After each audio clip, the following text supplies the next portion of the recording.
Have a horse that is new to vaulting? Here are a few tips for developing your horse and teaching them to truly accept and trust a vaulter. We start with running reins so that the horse is encouraged on the bit, but not restricted. With correctly applied running reins, the horse can move the neck up and down. We start by warming up our horse to both the right and the left at trot and canter, allowing them to work with the running reins and the lunger without a vaulter.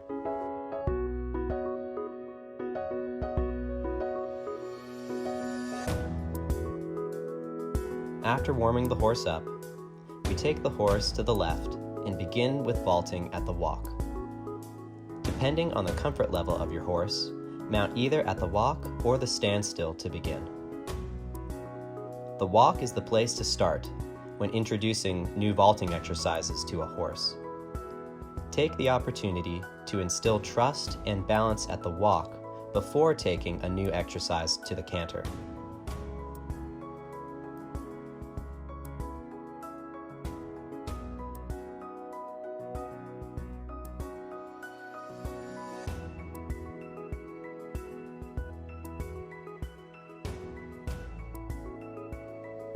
Many horses are not used to a vaulter approaching them while they're already in motion.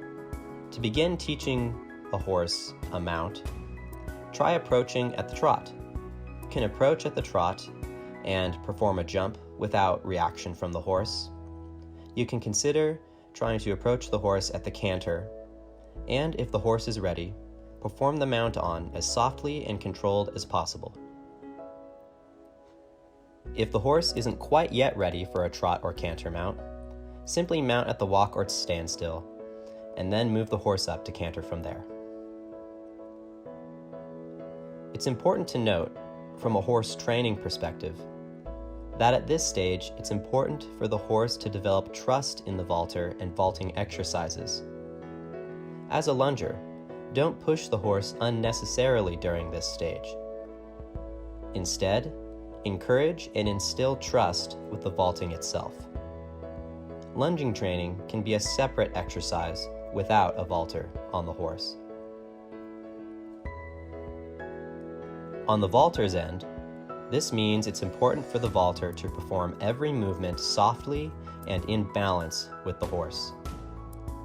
Start with a light seat and performing basic exercises, generally with most weight centered over the handles.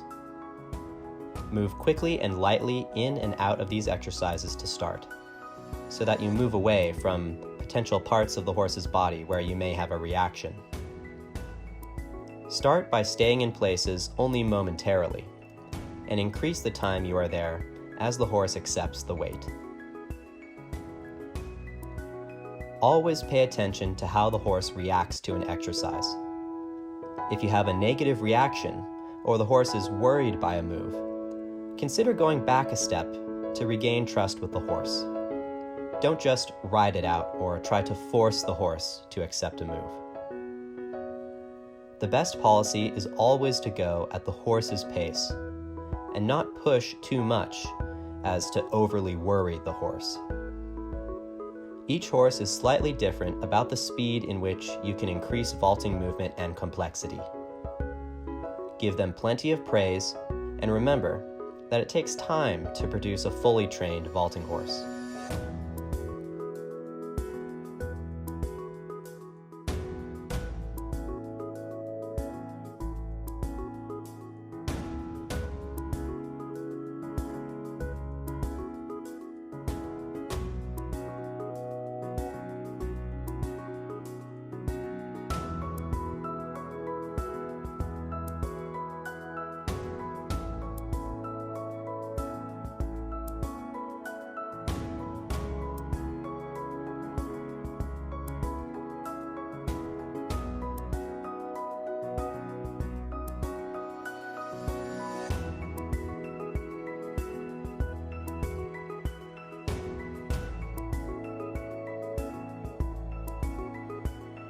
Finally, one more method for preparing the horse for a canter mount, as well as freestyle ground jumps, is to try starting on the horse at the canter, sliding off to the inside, and continuing to run with them and then remount this way.